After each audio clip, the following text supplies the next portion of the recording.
Hello, I am your economic mentor. Today we are going to look back at 9 decisive moments in the history of South Korean industry, where we erase the word impossible from our vocabulary.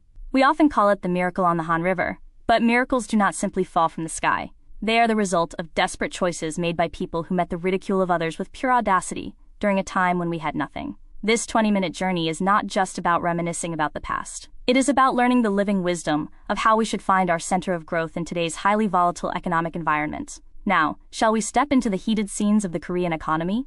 Let's look at the next screen. This is our roadmap for today. In part 1, we will cover the tearful beginnings of our exports and the story of the Gyeongbu Expressway, the nation's artery. In part 2, we will look at the grit of Korean appliances that conquered the desert sands of the Middle East and the living rooms of America. In part 3, we will analyze how we reached the top of the world in aerospace and energy refining, industries once considered the exclusive playground of advanced nations. Finally, in part 4, we will wrap up by summarizing how high-speed internet and cultural content became Korea's new growth engines and our future strategy. Through 18 slides across these 4 parts, I will let you hear the heartbeat of Korean industry. Our first story begins at a very small stall. In the 1960s, Korea was one of the poorest countries in the world. At that time, foreign media ridiculed Korea, saying, "Expecting a miracle in this country is faster than waiting for roses to bloom in a trash can." In reality, there was nothing to export. When Kotra employees went to international exhibitions, their faces burned with embarrassment because they didn't have a single proper product to display. But they did not give up. They gathered what they could find around them: pig hair, wigs made from the hair of young factory girls, and even fishing hooks, and put them on the stalls. Surprisingly, people in the West began to rave about the precision of these small items. This experience of small success became the first step toward becoming one of the world's top 10 trading powerhouses. To grow this small seed, a logistics revolution was needed. Let's look at the next page. In the late 1960s, when the government proposed a highway connecting Seoul and Busan, the opposition was beyond imagination. Many people asked, why build a luxury road for the rich when there are so few cars?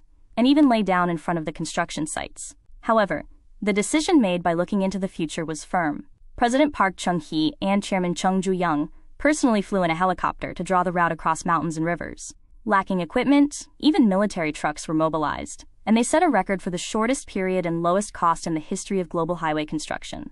As this road opened, Seoul and Busan became reachable within a half day, and factories across the country began to receive the benefits of logistics, like blood being supplied. Without this road, the Korean industry of today could not exist. Let's summarize part 1. We used the money earned from selling pig hair and wigs to pave the Gyeongbu Expressway, the nation's main artery. When others said it was too early, we replied that it was an investment for the future. As seen here, the most important thing in the early stages of growth is not the gaze of others, but focusing on the infrastructure that builds basic physical strength. Now we are ready to move beyond Korea and into the world, specifically to the Middle East, where the hot desert awaits. In part 2, I will tell you the dramatic story of our global expansion. Moving on to the next slide. In the 1970s, when oil prices skyrocketed due to the oil shock, the Korean economy was driven to the brink of bankruptcy. However, Koreans had a brilliant reverse-thinking idea. If money is overflowing in the Middle East because oil prices rose, let's go there and bring that money back. The construction of the Jubail industrial port in Saudi Arabia by Hyundai Construction was of a scale unimaginable at the time. The required structures were so large that they were pre-made in Korea and shipped by sea. The global construction industry was shocked to see apartment-sized steel structures being moved across the wavy sea. The earned through this 20th century alchemy became the precious foundation for Korea's industrialization. But buildings were not the only things we sold in the Middle East. The Middle East is a harsh environment where summer temperatures soar to 50 degrees and sandstorms rage. Initially, Korean air conditioners were ignored, with people saying they, break down easily. LG Electronics did not back down and researched day and night to apply special coatings to the outdoor units and create a structure that prevents sand from entering. The highlight was the strategy that respected Islamic culture.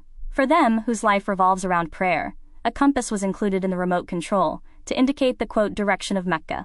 Touched by this meticulous consideration, the people of the Middle East opened their hearts, and Korean appliances took the #1 market share, solidifying their status as premium appliances. This is an example of what happens when sincerity is put into technology. Until the early 2000s, the global TV market was dominated by Japanese companies like Sony and Panasonic. Samsung and LG were treated merely as, second-tier brands with good cost-effectiveness. In 2006, Samsung Electronics launched the Bordeaux TV to flip this script. This unconventional design, modeled after red wine in a wine glass, directly challenged the stereotype that a TV must be a black box. The result was a massive success. Immediately after its launch, it rose to #1 in the global market, and since then, Korean appliances have become synonymous with, quote, lifestyle beyond mere function. Now, Korean appliances have become the most coveted brands anywhere in the world.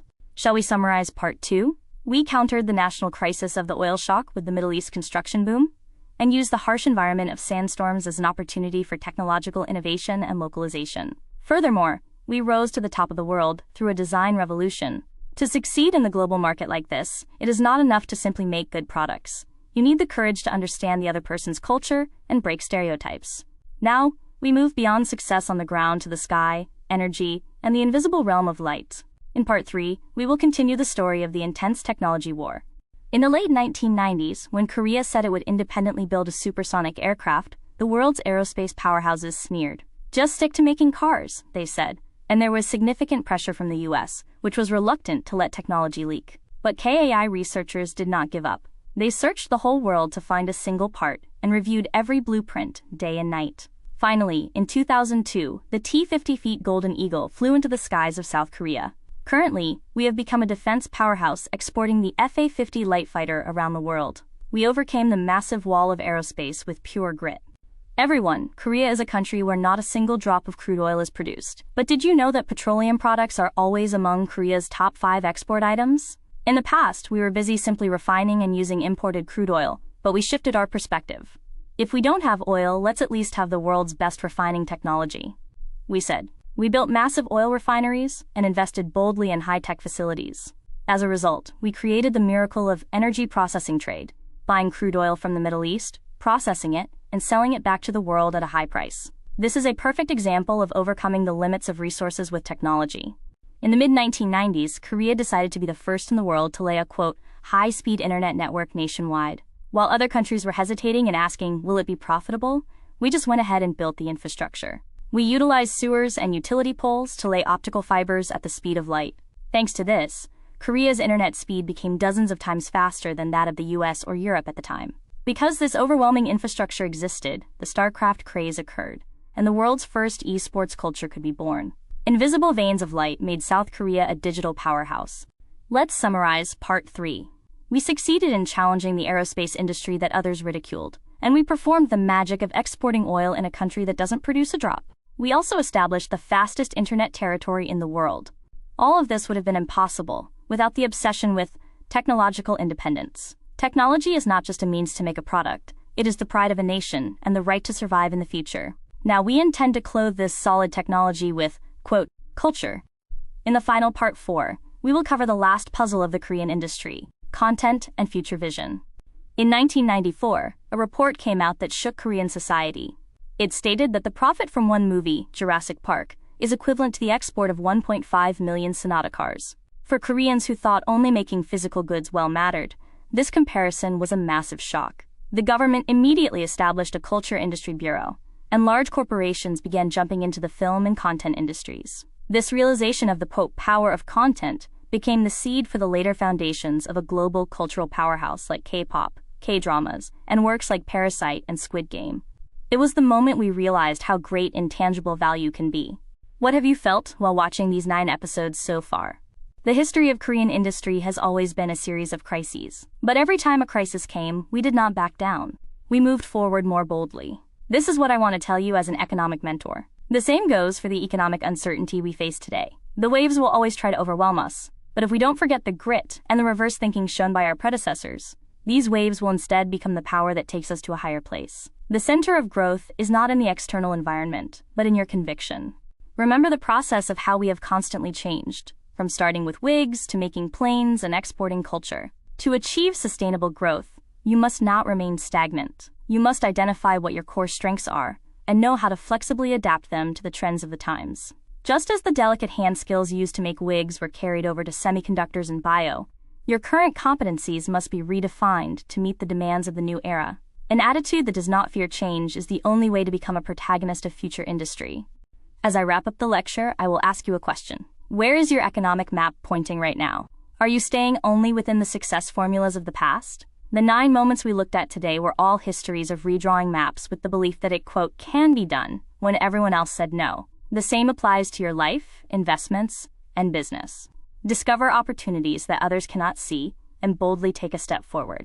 As the history of Korean industry has proven, opportunities are always open to those with grit. I sincerely hope you draw your own map of miracles. 20 minutes have already passed. From starting with pig hair to exporting supersonic aircraft and global culture, we have written a truly turbulent and proud history. I hope the stories we shared today have broadened your economic perspective and become a precious foundation that adds courage to your life. South Korea has always become stronger in the midst of crisis. I believe you too will overcome current difficulties and achieve even greater growth. Thank you for listening for a long time. I wish you all the best.